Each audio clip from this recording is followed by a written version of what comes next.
আমার সাথে আরো 50 জন আছে যারা এই ডিজিটাল আয়নাঘরের কথা এখনো সরকার প্রকাশ করে নাই, পুলিশ বলে নাই। র্যাবের প্রত্যেকটা মানুষ জানে এই অবৈধ মানব পরীক্ষা তারা রয়ের কাছে আমার সামনে 50 জন মানুষ বিক্রি করছে শুধুমাত্র এই ট্রায়ালের জন্য। এই ডিভাইসটা এমন যে এই ডিভাইসটা যখন আপনার শরীরে থাকে, আপনাকে মনে করেন পেগাসাস যেমন মোবাইলে একটা হ্যাকিং টুল আপনার শরীরটাকে পুরো হ্যাক করে রাখে, যেন আপনি যেখানেই যান পুলিশের সোর্সটা দেখতে পারে। এবং আমাকে 8টা বছরে আয়না ঘরে রাখছে, ডিজিটাল আয়না ঘরে।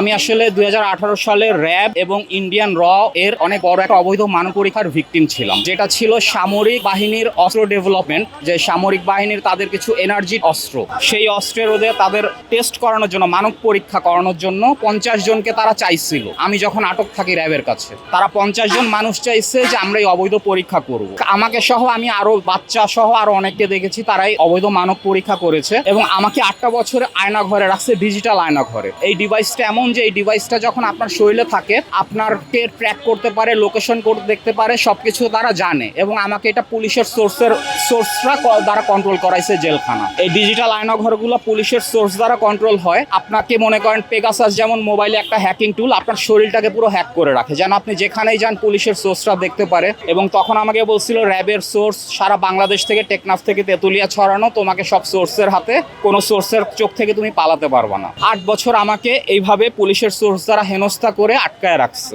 এই সরকার আসার পরে আমাকে এই র এজেন্ট ডায়ান বেলের আন্ডারে আমাকে রাখছিল 8টা বছর। উনি একজন আমেরিকান সিটিজেন, রয়ের পক্ষে কাজ করে, একটা শেল কোম্পানি চালায়। এবং এই শেল কোম্পানিতে আমি এই 8 বছরে প্রত্যক্ষ করছি তারা র্যাবের অনেক টাকা, প্রায় $1 মিলিয়ন মতো লন্ডার করছে। ডেস্টিনিক এলএলসি কোম্পানির নাম, সেই কোম্পানির নামে আমেরিকায় লন্ডার করছে এবং সেই আমেরিকা থেকে কানাডায় তারা বাড়ি কিনছে ভ্যানকুভারে। এগুলো আমার প্রত্যক্ষদর্শী, যেহেতু আমাকে শেল কোম্পানিতে চাকরি দিয়ে রাখছে, আমি যেন এই অবৈধ পরীক্ষার কথা কাউকে না বলি। 8 বছর পর যখন সরকার আসে তখন তারা এই কথা বললো যে স্বরাষ্ট্র মন্ত্রণালয়ের সাথে কথা হয়েছে, স্বরাষ্ট্র মন্ত্রণালয়ের সাথে কথা বলার পর তুমি গিয়ে তোমার সরকারের সাথে বোঝো। এই কথা বলে র এজেন্ট আমার ফোন নাম্বার কেটে দিয়ে আমাকে ব্লক করে দিল, সবকিছু করে দিল। এখন আর সেই র এজেন্টের সাথে আমার কোনো যোগাযোগও নাই। তো আজকে 2 মাস ধরে প্রেস ক্লাবের সামনে আসি ন্যায় বিচারের জন্য, যে সরকারের কাছে আমার কোনো দোষ ছিল না, একটা নির্দোষ মানুষ আমি। আমার সাথে আরো 50 জন আছে যারা এই ডিজিটাল আয়নাঘরের কথা এখনো সরকার প্রকাশ করে নাই, পুলিশ বলে নাই। র্যাবের প্রত্যেকটা মানুষ জানে এই অবৈধ মানব পরীক্ষা তারা রয়ের কাছে আমার সামনে 50 জন মানুষ বিক্রি করছে শুধুমাত্র এই ট্রায়ালের জন্য।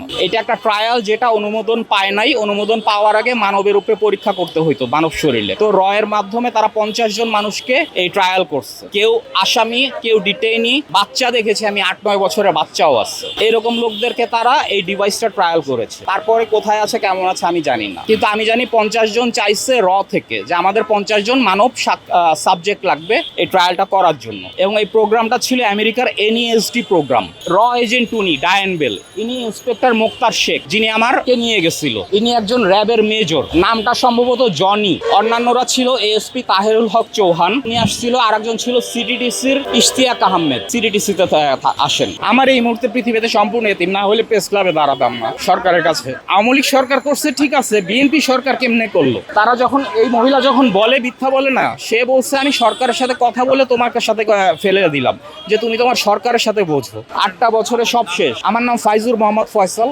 আমার আব্বার নাম মোহাম্মদ আশরাফ আলী। উনি 73 ব্যাচ বিসিএস ছিলেন, 2002 সালে রিটায়ার্ড করছেন।